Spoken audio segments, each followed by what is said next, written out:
Nahanap ko ang maliit na kwaderno sa ilalim ng lumang aparador sa bahay ni Milet.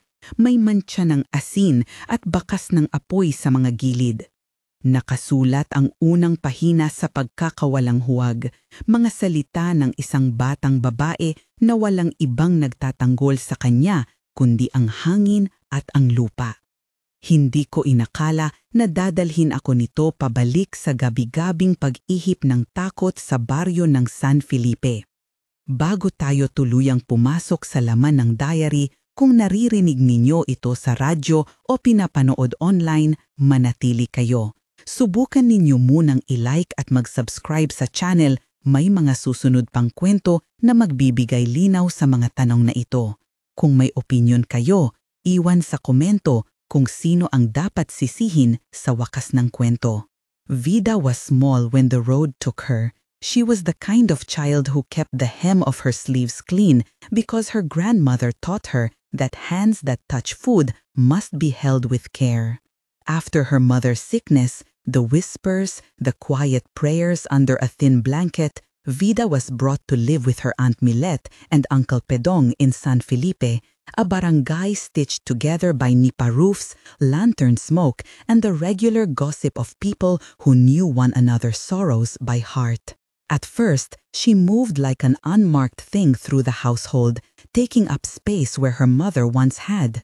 She learned to sew little patches on her aunt's shirts, to hold the ladle steady when Pedong brewed tuba, to cup her palms over a cup of warm rice when the wind was sharp. At night, she dreamt of a roof with eyes. The dream always began the same, a thin rain, and on the ridge of a neighbor's bahay, a shadow shifting like a loose scrap of tarpaulin. There would be a sound like wings folding and a hand reaching towards some sleeping shape. Vida woke with the taste of salt in her mouth and the impression that someone had tried to take something from inside her chest. Word spread first as a kind of hush. A carabao found dead in the field, its life gone as if someone had unlatched it and poured it out.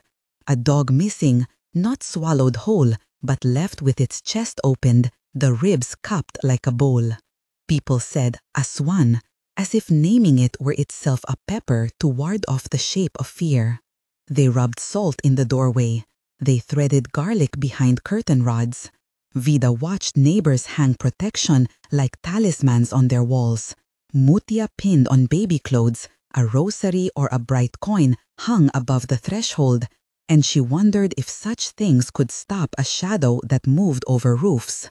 The first human discovery unstitched the fragile normalcy. A widow's house at the far end of the path, where the lantern oil burned low, was found with the family crying in a circle.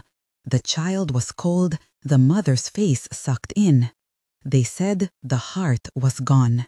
Not in detail, not a tapestry of gore, but named as a bare fact. Wala na ang puso. The words were like a stone thrown into the water. The ripples reached Vida's table. She heard them call her name once, half laugh, half threat. Baka nakakasama ang mga galing sa labas ng bayan. Josefina's voice carried that night, soft like someone folding a sari-sari paper bag closed. Josefina was a cousin, younger, polished by pride, with hands that always smoothed her skirt when she passed a mirror.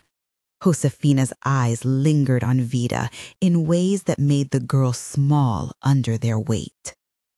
Marian loved Vida the way people love what is easy and true. He found reasons to look after her without ceremony. He took her to a small patch by the river where the bula clock of Gabi opened at dusk, and he would tell her stories in a low voice about faraway towns and the color of sunsets behind ferry boats. Marian carried a laugh that could scratch the rust off an old tin.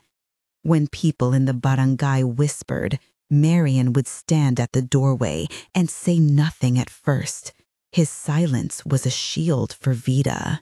He wrapped his jacket around her shoulders when the wind came, like a slow refusal to let the night claim her.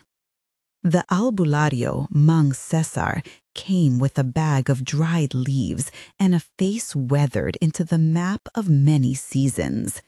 He had a voice that wound around his words slowly, like the path of smoke. He held Vita's hands once and inspected her pulse with forced casualness. May nakatingin, he told Melet in the kitchen, where lamplight made the pots glow. Magbabad sa asin, magsuot ng mutya. Siyempre, bantayan din siya sa gabi. The rituals had the smell of firewood and crushed herbs. They chanted not to claim absolution, but to stake a small claim against the dark. Salt sprinkled on doorsills, a mutya, small, smooth, cool stone, threaded into her collar. They kept a pattern. The attacks followed the moon's slow passing, each time more daring. At first, the aswang took animals. Then a neighbor, an old man who went out to feed hens, did not return. They found his house door ajar, his bed empty, the broom still standing in a corner. The fear turned from rumor to a force with direction. Towards roofs, towards the soft places where people forgot to keep watch. People began to sleep piled together on the floors, the barangay hall filled with whispered plans. Capitan Diego called for a meeting under the guava tree, where the lantern swung and the mosquito nets trembled in warm air. He spoke of patrols, of rounds into the night, of lines of salt at every doorway. Some brought mutya, some brought coins, some offered prayers spoken in the thready voice of habit. Millet argued for concrete measures, for more than salt. Pedong hammered at a scrap of wood for emphasis, his anger a noisier echo. Marian and Leonardo, who was kind and tall, and whose hands had healed a cut with a bandage and a soft joke, volunteered to keep watch by Vita's house. Rumors carry weight. They attach themselves to gestures, to old grudges dressed up in new clothes. Josefina's whispers became a current. She stepped too close to Vida in the marketplace, fingers trailing like a question. Alam ko ang nanggagaling sa labas ng bayan, she said once to a circle of women, voice low like a coin sliding along a table. May dala-dala siyang kakaiba. She used no harsh words, but the implication was a blade wrapped in a sari. People who did not know the facts filled in the blanks. They preferred a story where an outsider brought calamity rather than the harder truth that calamity sometimes grows between neighbors. Vida's dreams grew longer. Once she dreamed of a heart on a palm leaf, beating slowly as if to a lullaby. The sight of it in sleep made her reach for her chest in the dark, as if the shape of her ribs could be rearranged to fit a missing piece. She began to avoid looking up at the roof at night because she felt watched there, as if the thatch kept its own eyes. Then the attacks took a man named Tomas, who had a habit of singing while he worked. They found his chest empty, and the way the villagers told it, they always stopped at that bare sentence, "Wala na ang puso." Marian was the first to refuse the quiet acceptance. He and Leonardo tracked a set of footprints at dusk near the old sassafras tree. The prints were like soft crescents on the mud, too small for a grown man's boot. Marian returned with a scrap of cloth caught on a thorn. Leonardo sat with Vida and pressed the cloth into her palms, as if the act itself could transfer protection. The rituals scaled up. Mang Cesar performed a bathing of ash and salt under a full moon. He sang in voices that rolled between grave and high, the cadence of the chant like the scraping of a dried leaf.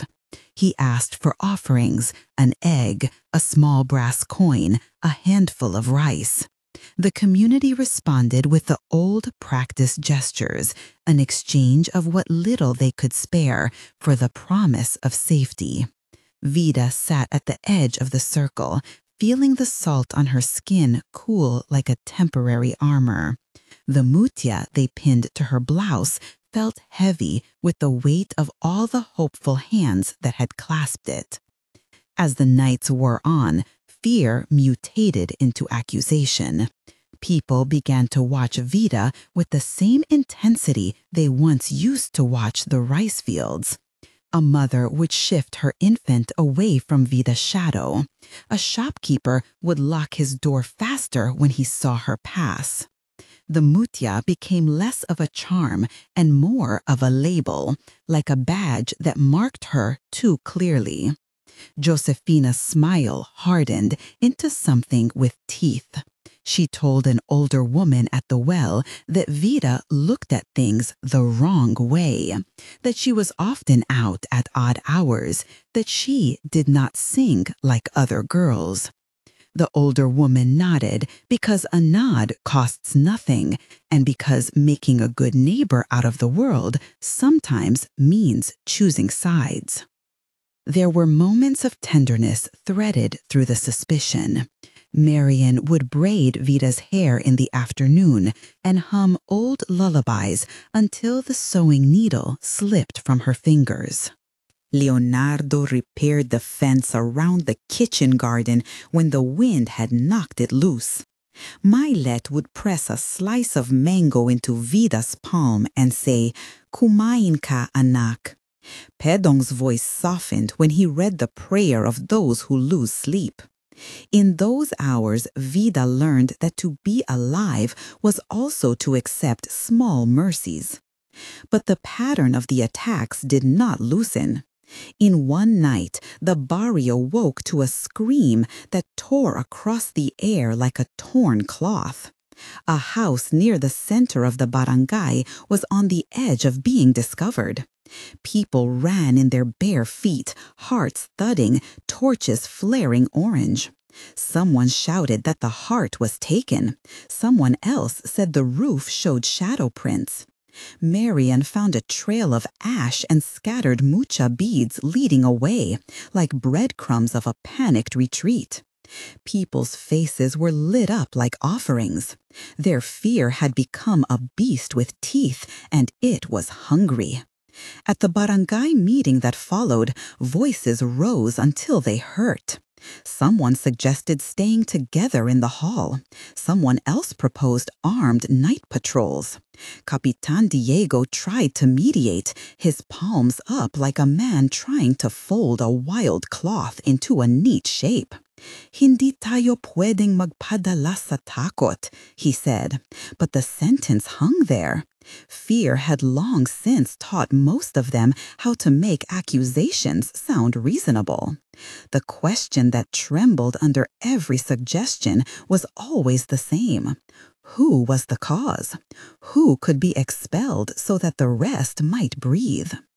It was in that hot, frightened air that Josefina spoke in a way that altered the course of what they believed. She brought up Vida's name carefully, as if rolling a small stone across a cable so it would not break anything else. She pointed to the nights Vida had been seen walking alone. She hinted at the mucha, at the strange way Vida's dreams had been spoken of. People listened because rumor finds purchase in the parts of a heart that prefer easy answers. Marian argued like a man at the edge of a cliff trying to hold back a wave. "Hindi siya aswang," he said. "Kilalani ninyo ang taong ito. Hindi niya sinaktan ang sinuman." But words are not always strong enough. The village had already grown a story about itself, a story that named an enemy to chase away sorrow. When a community is frightened, it often wants to throw the blame onto one small body so it can close its wounds without tenderness. The night Vida was taken, it began with an ordinary worry, a shriek at the edge of the planting fields, a dog barking until its voice split. Someone thought they saw a shadow moving along the roofs towards Vida's house. Others said they saw a figure crouching near the river. The calls gathered people like rain, gathering in low places.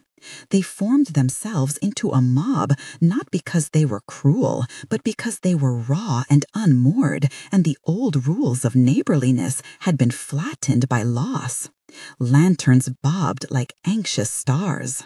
Leonardo stood in front of Vida's door, his palm open as if to show he had no weapon. He said to the crowd, voice steady but breaking, "Hindi niya iyong ginawa, wag ninyong gagawin ito."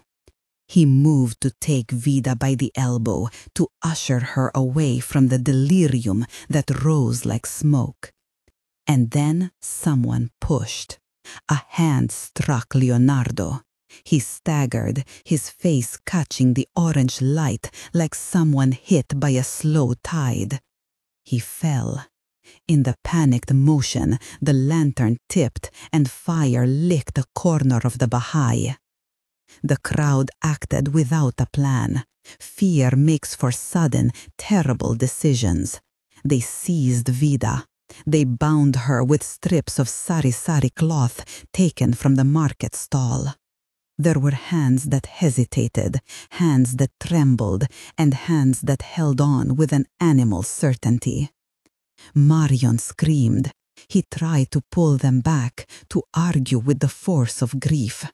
But when a community has chosen its story, grief has a hard time breaking through the walls of certainty it has built. Vida did not argue. She kept her eyes down, as if there was something small and private inside her chest she was protecting. Someone spat toward her feet. Someone muttered a plea to the saints. The mutia at her blouse swung like a small metronome, keeping time with the way the night had shifted into something larger than herself. They carried her to the open space by the guava tree where the barangay gatherings happened. Faces leaned in, and in that ring the air seemed to stand still. A voice, maybe Capitan Diego's, maybe not, asked whether they should exile her.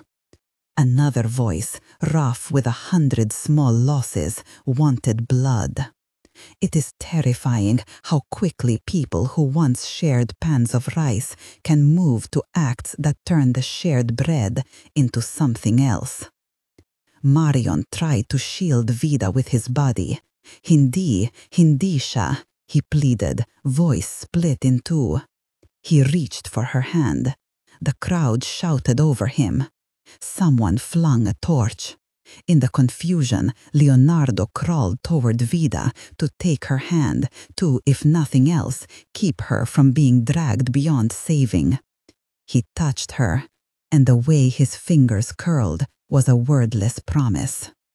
Then the lantern's flame found the dry grass and leapt. When fire starts among frightened people, it moves faster than logic. The mob pressed forward as if the act of pushing could move the danger outward. I will not describe the exact way a body is consumed, only that in a rush of motion and heat, the space altered. Leonardo was caught in the pushing. He was struck. He fell by the side of the ring, and for a moment the whole world waited on the smallness of his breath. Marion held Vida and howled. The torches bent and sent sparks like small fleeing stars. People later said they did not mean for it to go that far. They said they were trying to remove a threat.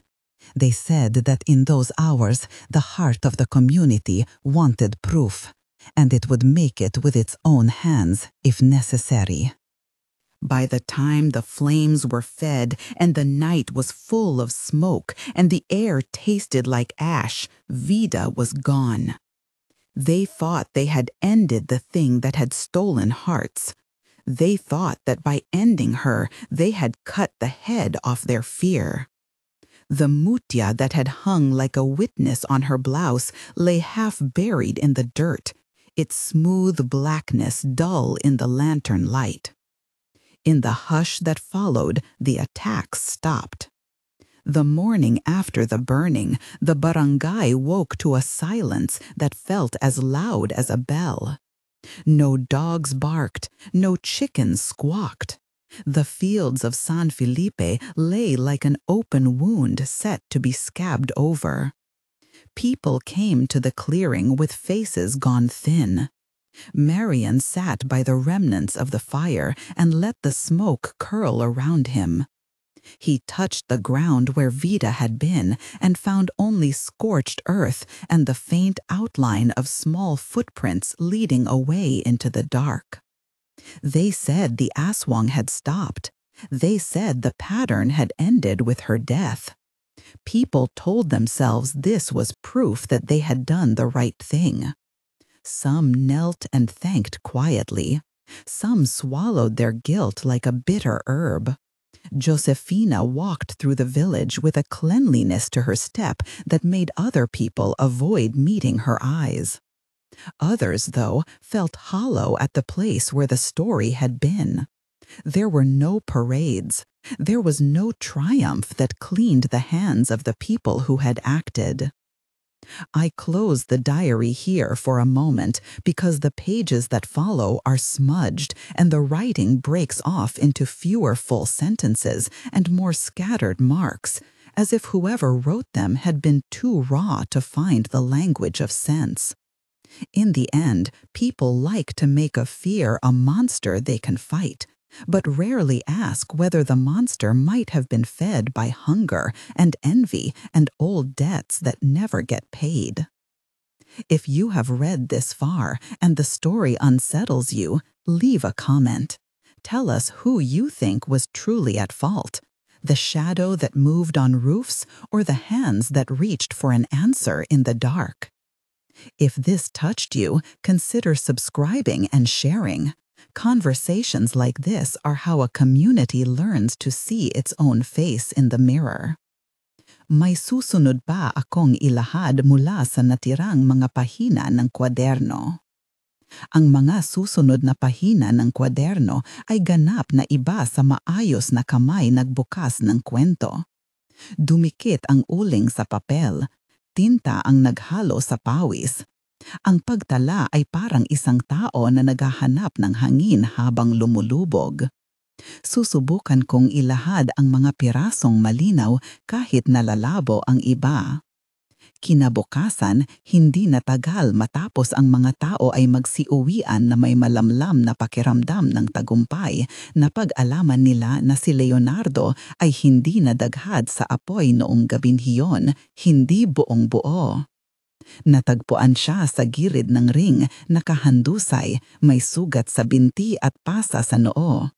Huminga siya ng mahina at napakababa, parang isang ilaw na nagkikiskis sa hangin. Dinala siya sa kubo ni Aling Marta, tinakpan ng tela, binigyan ng maligamgam na sabaw. Hindi siya nakadalangin, hindi rin nagbanggit ng marami. Minsan ay gumigising, tumitingin sa bintana, at tila nakikita ang isang bagay na hindi makita ng iba. Si Marion naman ay hindi umalis sa lugar ng abo. Araw-araw siya'y umuupo sa bilog ng lupa at hinahaplos ang bakas ng mga maliit na yapak na naglaho papunta sa madilim. Minsan, inuuna niyang isipin na may katuparan ang mga yapak. Walang dumi, walang dugo, parang inakbay ng tubig bago maglaho. Napansin niya rin isang umaga ang isang hibla ng itim na tela na nakasilid sa tunos ng damo. Ang mutyang dati ay nasa blusa ni Vida ay walang taglay na kinang, may mantsa at maliit na pira-piraso. Pinulot niya ito at ipinikit ang mga mata. Hindi ka pa nagtatapos, bulong niya sa lupa, sa abo, sa mga anino na umaangat mula sa mga kahoy.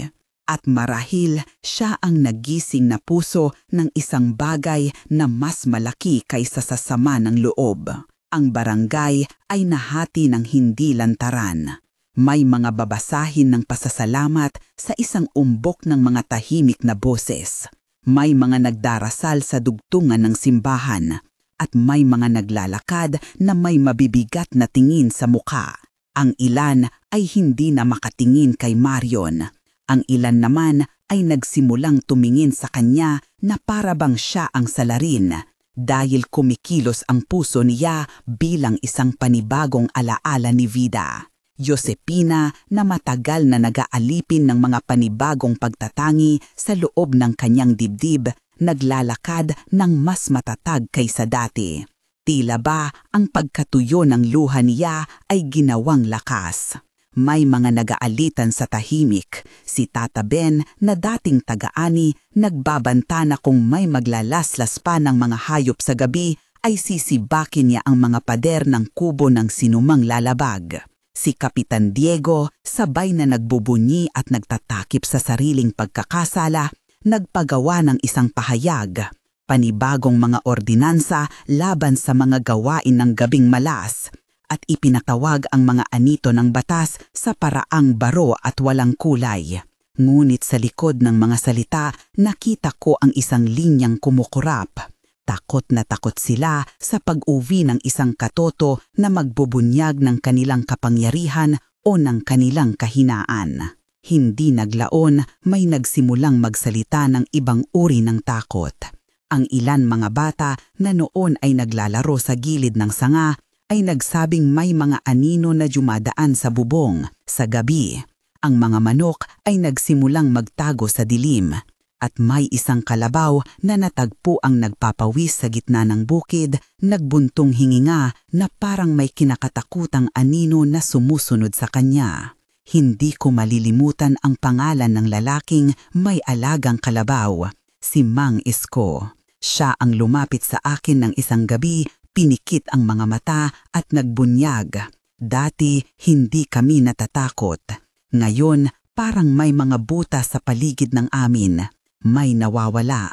Hindi niya masabi kung ano ang nawawala. Siya lamang ang nakaramdam. Marion, sa kabila ng tagod at sakit ay nagpasya. Hindi siya manhid, hindi rin siya umiwas. Pinulot niya ang piraso ng mutya at itinago sa kanyang dibdib. Inunat niya ang kamay papunta sa husay ng mga lumang talaan. Si Vida na pinaghihinalaan ay may kilalang pangalan sa paligid. Babaylan ang tawag ng iba. Labis na pala kaibigan ang sabi ng iba pa. Hindi siya nagturo ng mga sumpa. Nagpagaling si Vida ng maliit na ubo, tumulong sa paghilot ng balingkiniting balikat, nagbukas ng kubo kung may nangangailagan. May mga lumang kwento na nagsasalaysay na siya'y nagsayaw lamang sa ilalim ng buwan kasama ang mga bata noong una. Isang malinaw na larawan ng isang payak na babae na nagtataglay ng lakas na hindi maintindihan. Ngulit ang pananabik ng bayan ay gustong magkaroon ng sagot na madaling kainin, isang katawan na maaaring pagtiisan at isakripisyo. Mas madali daw kausapin ang apoy kaysa ang katotohanan at kaya nagdaan ang mga kamay sa itaas at nag-apoy. Lumipas ang mga araw na may bagong uri ng pag-aaway, mga bulong sa likod ng pintuan, mga tingin na pumipilit na sumunod sa iyo sa kalye, mga tuhod na nanlalamig sa tuwing may ilaw ng tahanan na naguunahan. Si Marion ay nag-ayos ng kanyang sarili para maglakad. Nag-ipon siya ng ilang gamit, mahigpit siyang nagdidikit ng piraso ng tela sa gilid ng mutya at inangkin na hindi ito ipapakita sa iba. at naglakad papunta sa mga lugar na pinaniniwalaan niyang pinagdaanan ng mga yapak. Hindi siya nag-iisa sa paghahanap. Si Leonardo, kahit pamahina, ay nagbalik tanaw sa kanya sa araw na siya'y gumaling ng bahagya. Ngunit natagpuan ko ang pagkakaiba. Si Leonardo ay nagtataglay ng isang tahimik na takot na may matinding loob. Napatawad ko si Leonardo dahil sa maliit na bagay. Maluwag ang kanyang tinig sa mga pagkakataon na naglalaro kami noon.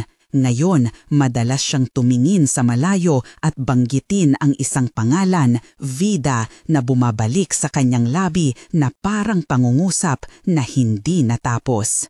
Minsan, sa gitna ng gabi, nagigising siya at hinahawakan ang kanyang dibdib na bumabangon na tila may nakadikit na anino sa loob ng kanyang balat. Nakakita ako ng mata, sabi niya minsan, sa puno. Umakyat ito, hindi tao ang mata, pero iba.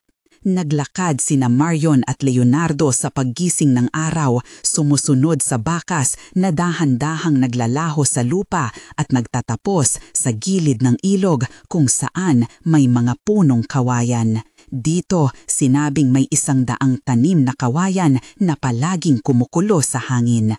Nakarinig sila ng pag-iyak, hindi ng tao, kundi parang ang halaman mismo ang umiiyak. May mababaw na bangkay ng isang ibon na naipit sa mga sanga at nagmistulang sinyal ng isang bagay na nawawala. Sa paligid, may marka ng mga paa, hindi bilog at hindi rin kumpleto.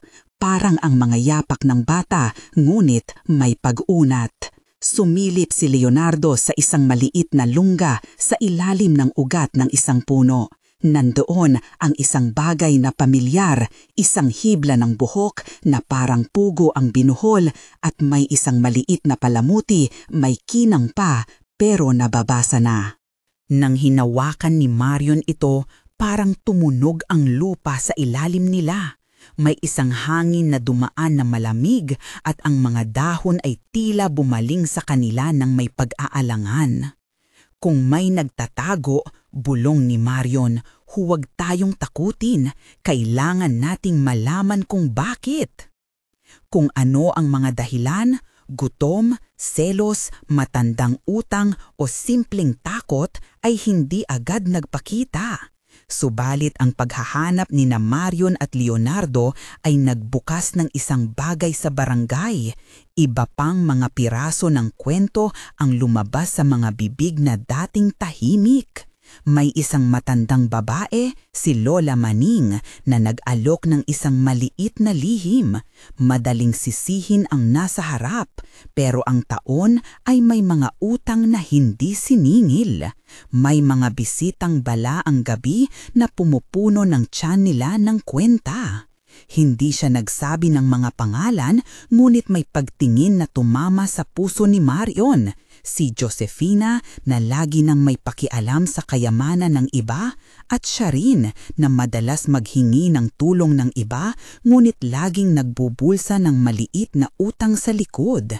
Nakatira si Josefina sa dulo ng baryo, may kubo na mas mataas at mas malinis kesa sa iba.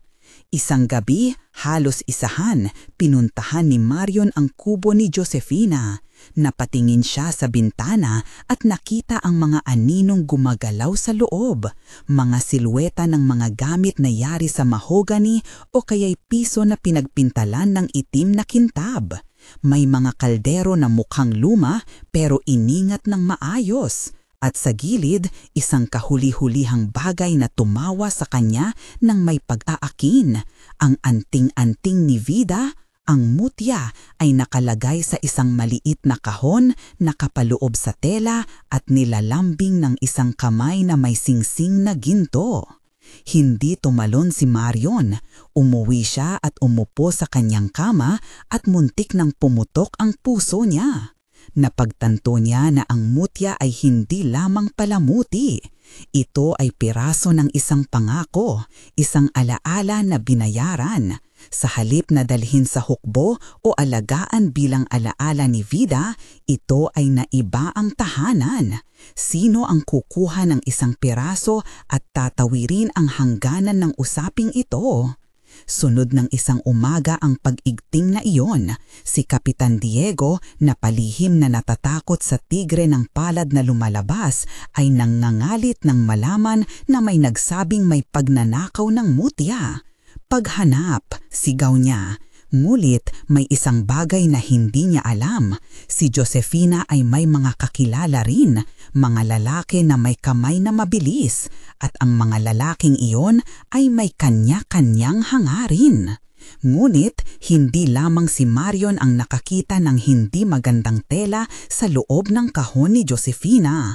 May isang bata, si Nena, na naglaro sa tabing bakuran at nagpalingon nang makita ang mutya. Ang bata ay nagdala ng piraso nito pabalik sa kanilang lugar, nag-iisip na gamay iyon para kay Aling Marta.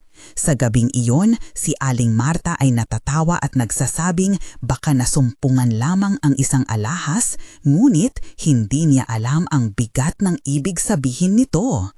Nang sunod na umaga, si Nena ay nagising na hindi matahimik, may mga bangungot siya tungkol sa apoy at sa tahimik na mga mata na sumusunod. At sa ungol ng batang iyon, napuno ang puso ni Mario ng bagong galit. Hindi kami gagaan sa pamamagitan ng mutya, pabulong niyang sinabi sa sarili. Hindi kami lulunok ng ganun lamang sa tingin ng iba. Nang siya'y magbalik para harapin si Josefina, hindi niya nakita ang babae sa kanyang kubo.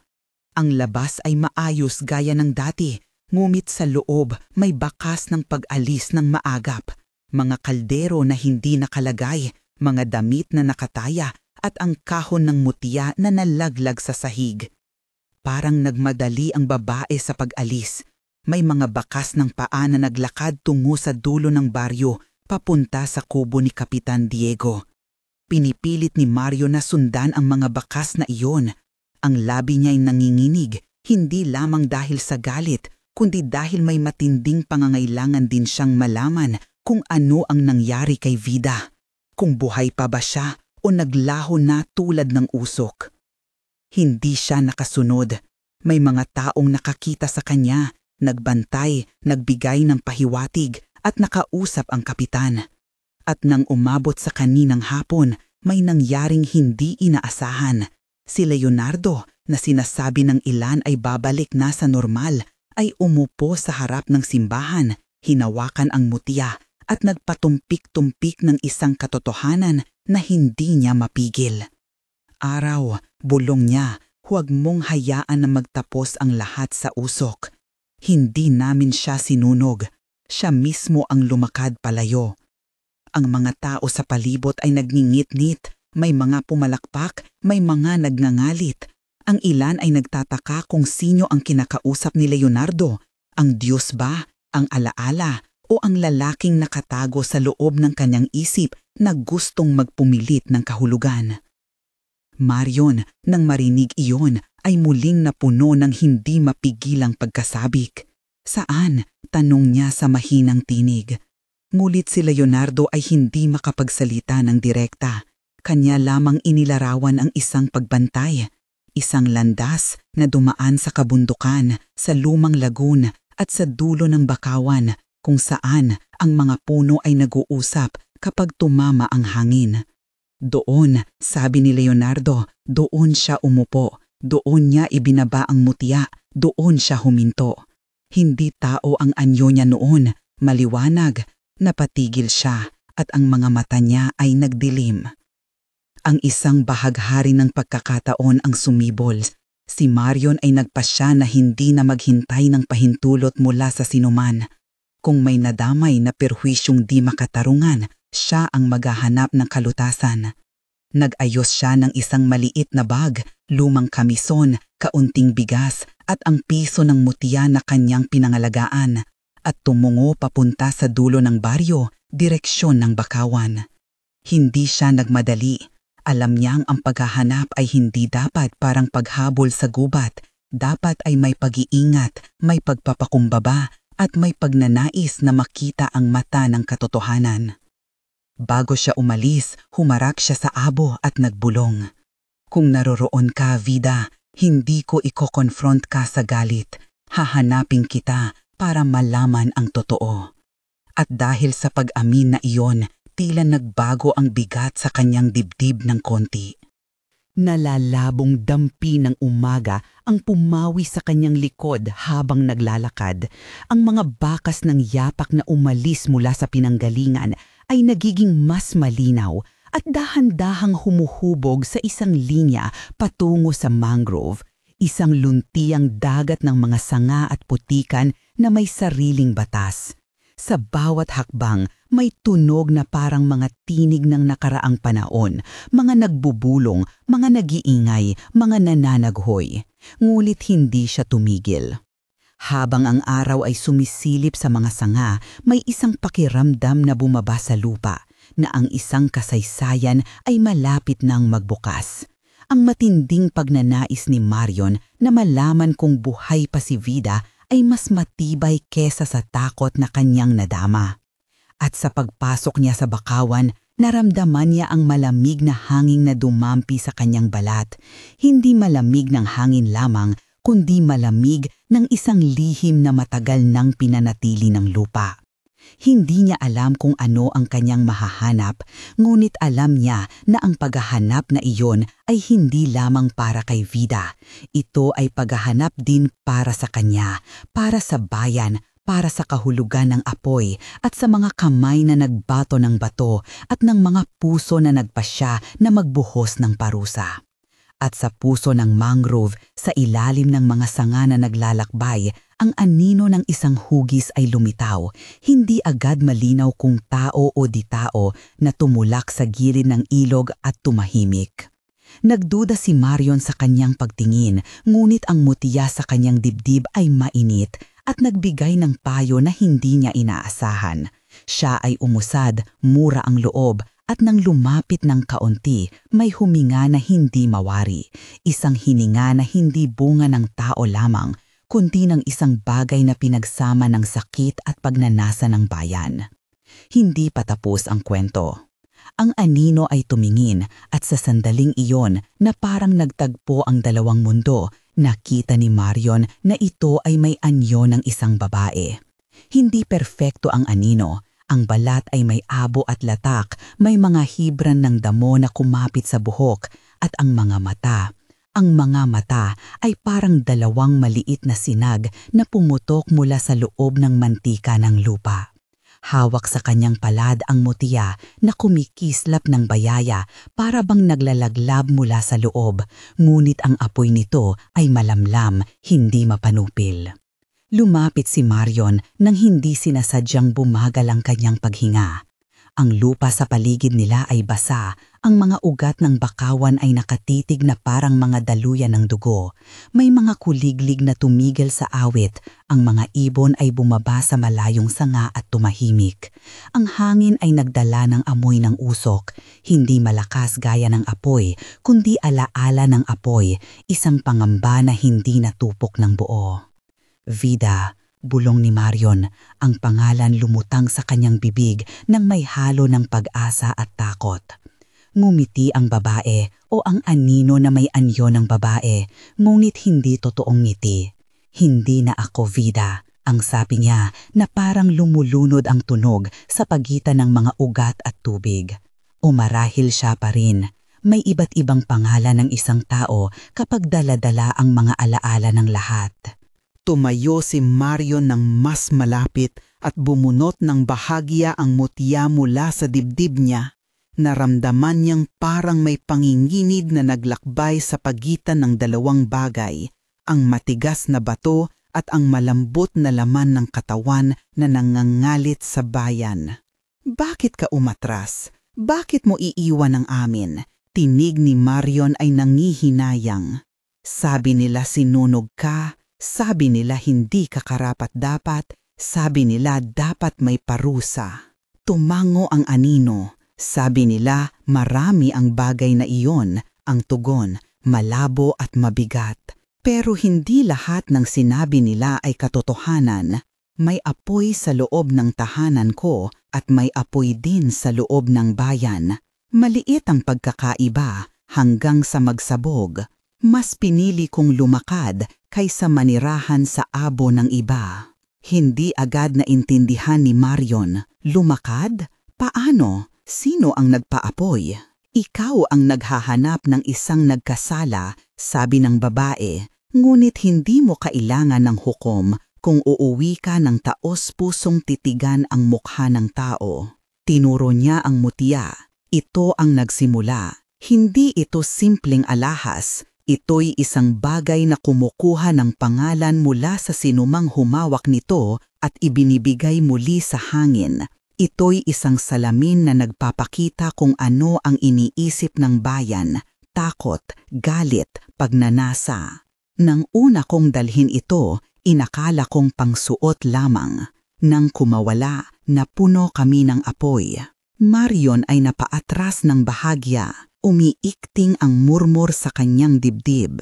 Ibig mong sabihin na hindi ko sinisabuyan ang sarili ko ng apoy. Ang sagot, hindi ako pinatapon sa apoy ng mga kamay nila. Lumakad ako dahil ayaw kong maging mitya ng mas malaking pagsabog.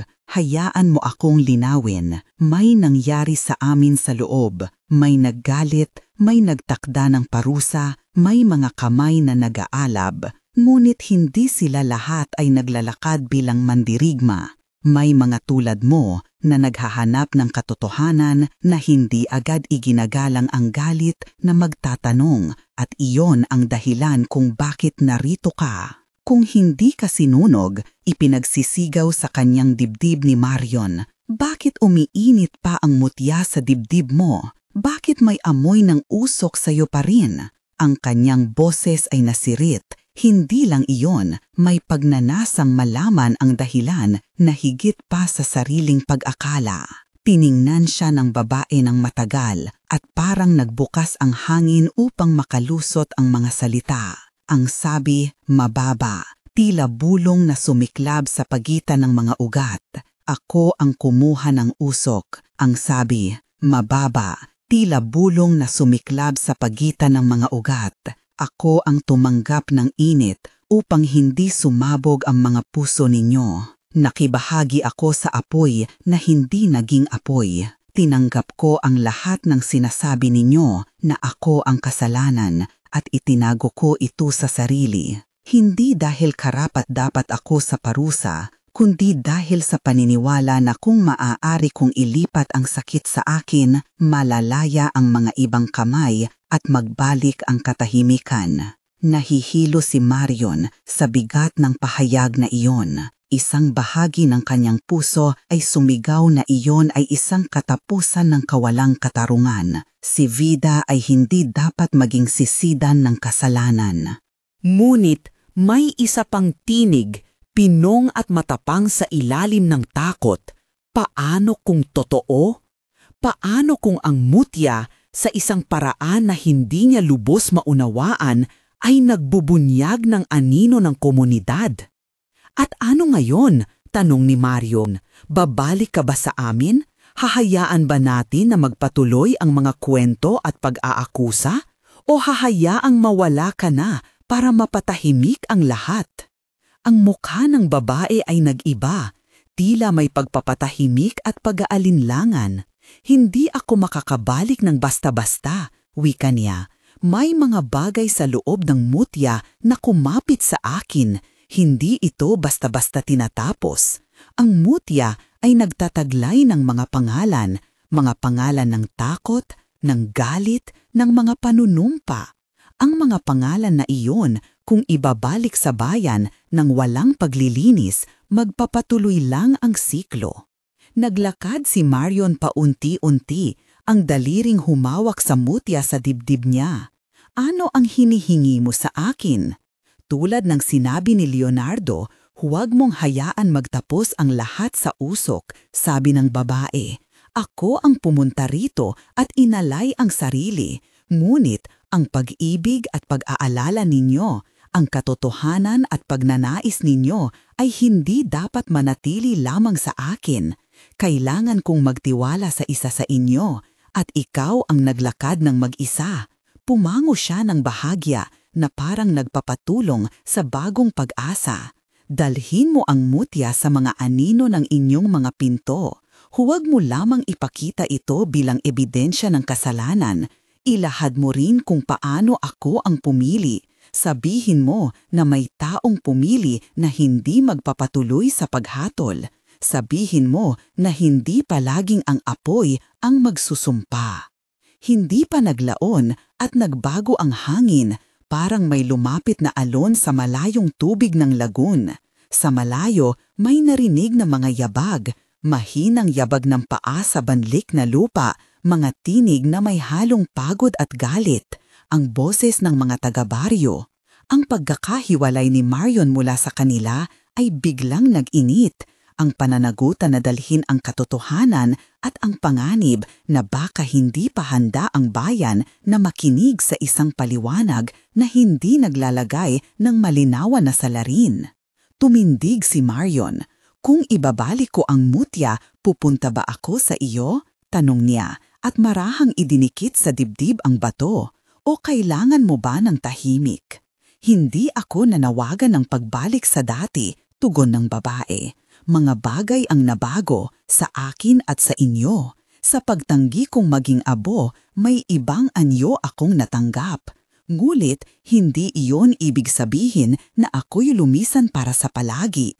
May panahon ng paglakad at may panahon ng pagbabalik. Ngayon, may kailangan kang gawin. Magdala ka ng salita.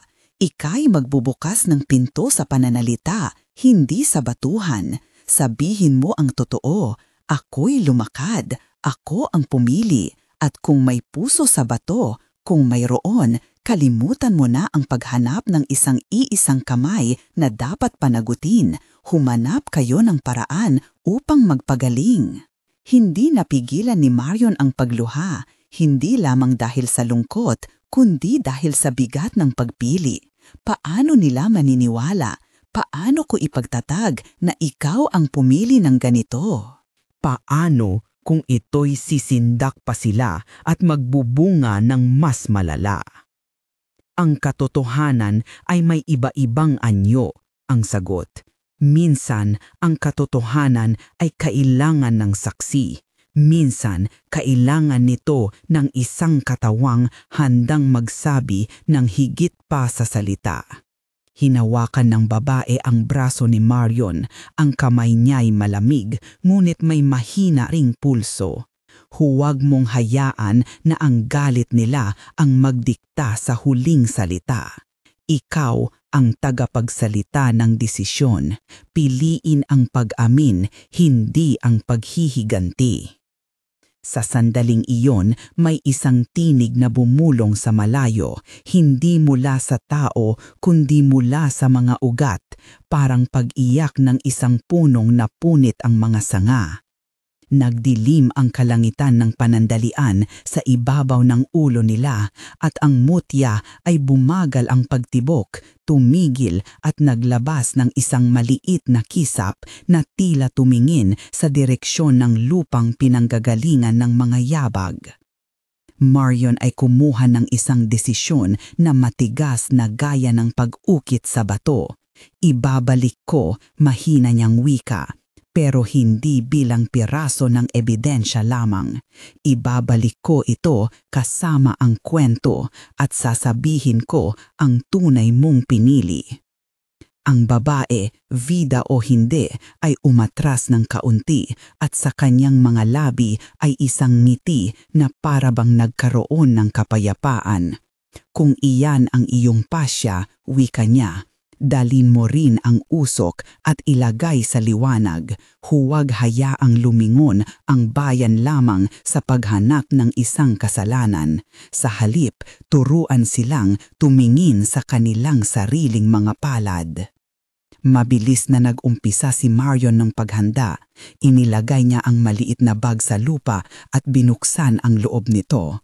Ang lumang kamison, kaunting bigas at isang maliit na lamparang pinakawalan ang natitirang langis.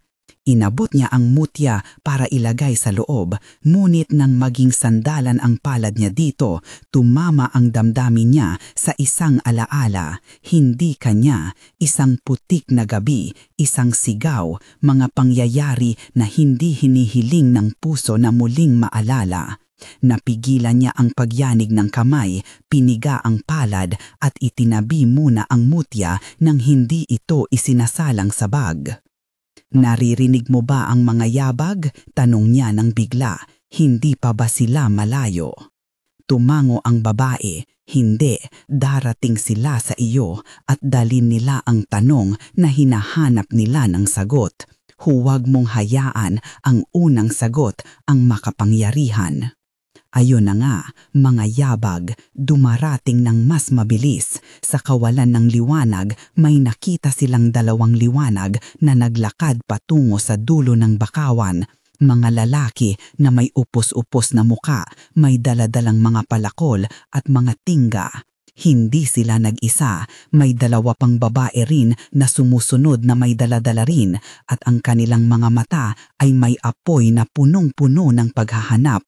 Ang tunog ng mga paa nila sa lupa ay parang pag-uko ng isang hukbo ng nagdurusang alaala. Si Marion ay tumayo ng mas mataas. Ang mutya ay nakahimlay ngayon sa kanyang tiyan. Inilapat niya ang kamay dito at naramdaman niya ang init na parang nagtatrabaho mula sa bato patungo sa kanyang buto. Kung darating sila, ang boses niya ay nagkumpas. Hindi ko hahayaang sumiklab ang kanilang galit nang walang mismong dahilan. Makikipag-usap ako. Ang babae na ngayon ay may mas malinaw na pagkakakilalan ay tumingin sa malayong dulo ng bakawan. "Kung kailangan mong pumunta sa gitna ng unos," sabi niya, "huwag kang mag-isa. Dalhin mo ang isang bagay mula rito, ang maningning na pahintulot na hindi lahat ng sugat ay dapat panagutin ng isang tao lamang." At tulad ng isang pag-aani na inaani sa dilim, binigay niya ang lumang kamison kay Marion, isang bagay na puno ng amoy ng dagat at lupa, ngulit malinis sa gitna.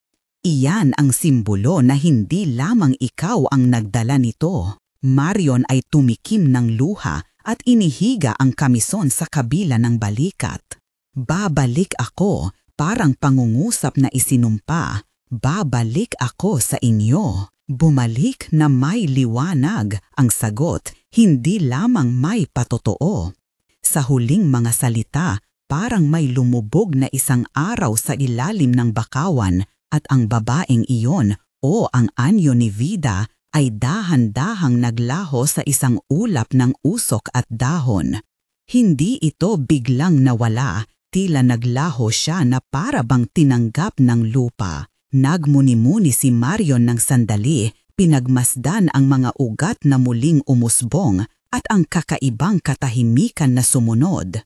Pagkatapos, hinawakan niya ang mutya ng buong tapang at tinungo ang direksyon na naririnig ang mga yabag, patungo sa mga bumababa mula sa lungga ng gubat, patungo sa makitid na landas na palapit sa baryo. Hindi pa siya nakalayo ng 15 hakbang nang may isang malakas na tinig na sumigaw mula sa likod niya. "Marion!" Ang pangalan ay may halong takot at pagkamangha. Tumigil si Marion at lumingon. Sa gilid ng isang malaki at tinubuan ng lumot na ugat, nakita niya si Leonardo, ang kanyang muka puti at pula, ang mga daliri na may marka ng ulap ng pag-iisip at ang kanyang mga mata ay naglalaman pa rin ng kakaibang kalilian ng kaliwaang kalinawan.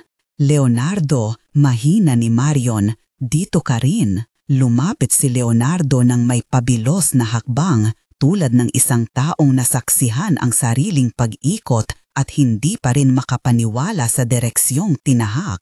"Sinabi ko sa kanila, sinabi ko na hindi nila sinunog." Ang kanyang tinig ay umuungol. "Sinabi ko na lumakad siya palayo."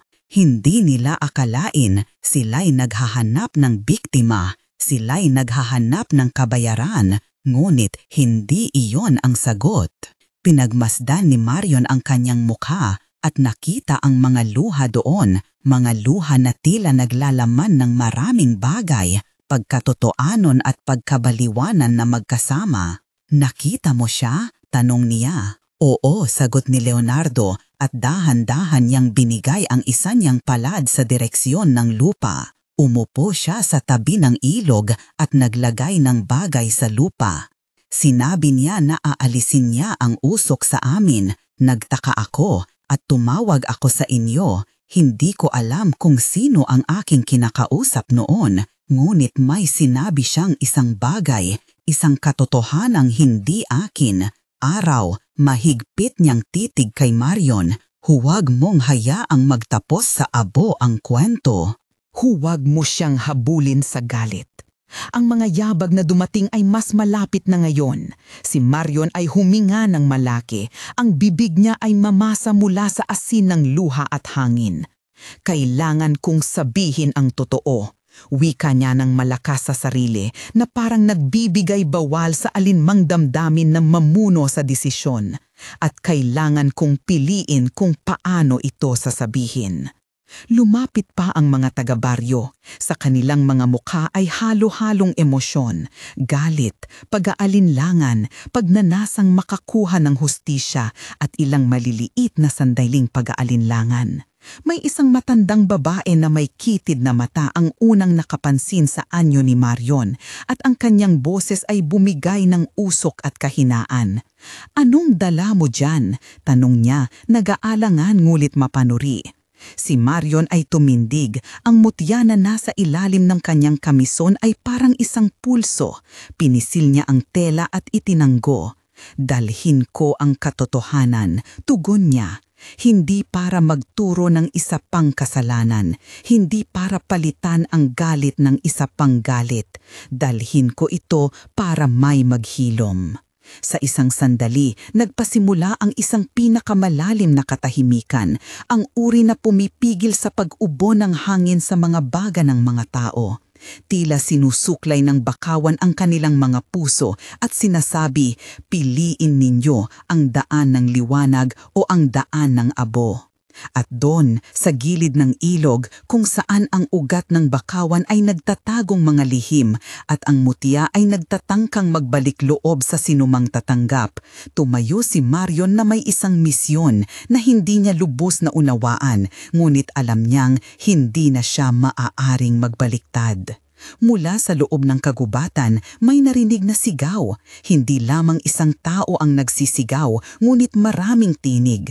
At kasabay nito ang pag-uga ng lupa, parang may isang hukbo ng tao na nasa gilid ng desperasyon. Si Marion ay huminga ng malalim, at bago pa man siya makapagsalita, may isang boses na baba mula rito, malakas at may autoridad. "Ipapaliwanag mo ba, Marion? Ano ang sinasabi mo sa amin?" Ang mga mata ng lahat ay tumutok sa kanya. Ang mutya ay nakasilip ng bahagya mula sa ilalim ng kanyang kamison na parang pumapangalawa sa tanong na isinuko ng bayan. Sino ang hahawak ng sala at sino ang hahawak ng lunas? Si Marion ay tumayo at ang buong bakawan sa sandaling iyon ay huminga kasama niya. Hakbang siya pasulong, ang lupa ay naglingon sa ilalim ng kanyang mga paa at ang mutya ay kumisklap ng isang maluwag na liwanag. "Makikinig kayo, ang kanyang tinig ay malinaw at matatag, at sasabihin ko ang tunayang nangyari. Hindi para itaboy ang galit ninyo, ngunit para ipakita na may ibang paraan upang maghilom ang bayan." Sa likod ng mga mata ni Marion ay kumisklap ang alaala ng babae sa sanga ng bakawan, ng paglakad palayo, ng pag-upo sa tabi ng ilog at ng pag-aalay ng sarili. Ang kanyang puso ay nag-iyak at naglakas ng sabay. Alam niya na ang susunod na oras ay magpapabago ng maraming bagay, pero hindi pa ito ang wakas. Kailangang marinig ang kwento. Kailangang marinig ng bayan ang totoo. At sa pagpikit ng mga mata ng lahat, handa na siyang magsalita.